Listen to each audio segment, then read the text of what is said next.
Hi, hello mga ateng. So, late upload na nga pala to. Actually, last year pa to, nung 2024. So, pumunta kami ng Pujaira. Pero pagbalik namin, pumunta rin kami ng Hanging Gardens. Yeah. So, yung Hanging Gardens pala, dun pala to sa may parte ng Sharjah. Pero malayo. Medyo malayo siya. So, ayun. Habang bumabiyahe kami ni Habi, yan, video-video lang ako. Kasi kinakaptured ko yung bundok-bundok dito na malalaki. So, ayun, nakaptured ko din to. Ang cute nung nung motor niya, actually. So, ayan, panay pa rin ang videos ko. And actually, tumigil din kami dyan sa may cafeteria. Medyo nagutom ako nun.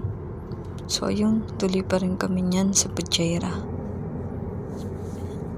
So, hindi ko na nabidyohan yung sa Pujaira. Ang nabidyohan ko na lang nung nasa Hanging Gardens na lang ka.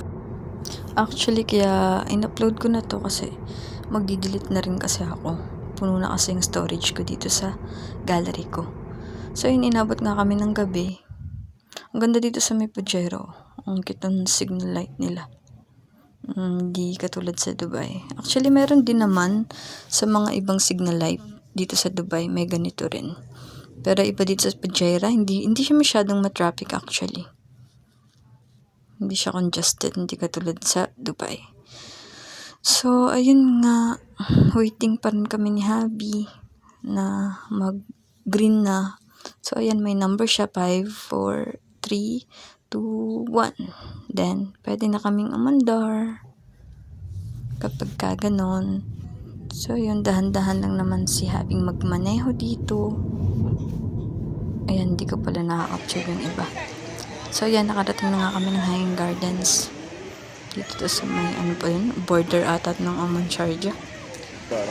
Basta, yun na yun. Ang cute dito, ang ganda niya. Tsaka, siya.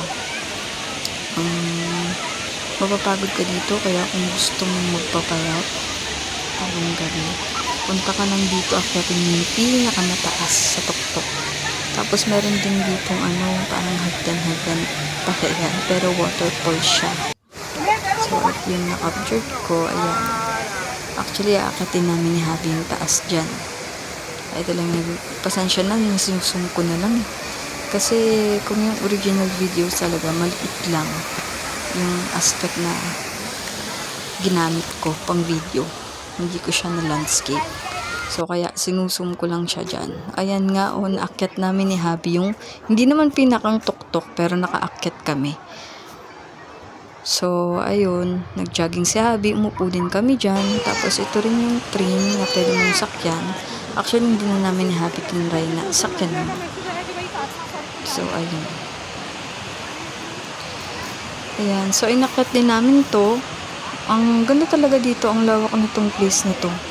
At saka dito, may parking area din sila sa labas.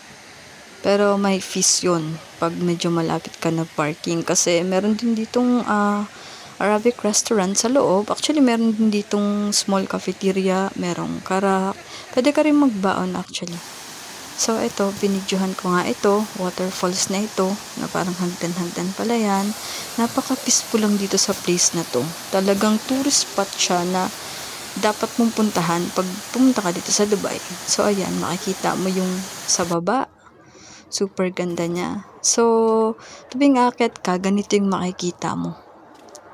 Yan, ganyan. Puro puno siya. Tapos, kita mo rin yung harapan. Tapos, mabibidyo-video mo rin siya.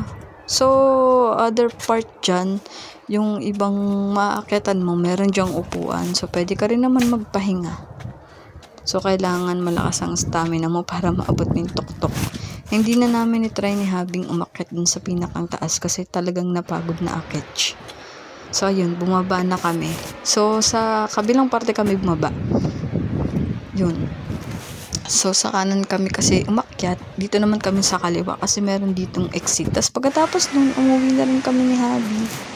Ayan, palabas na kami ng gate. Tapos nahanapin namin yung parking area, and then ito pala yung dadaanan mo, pabalik na ulit kami ng Dubai. So, ayun lang mga ateng. Share ko lang to sa inyo. Thank you for watching. Babushka!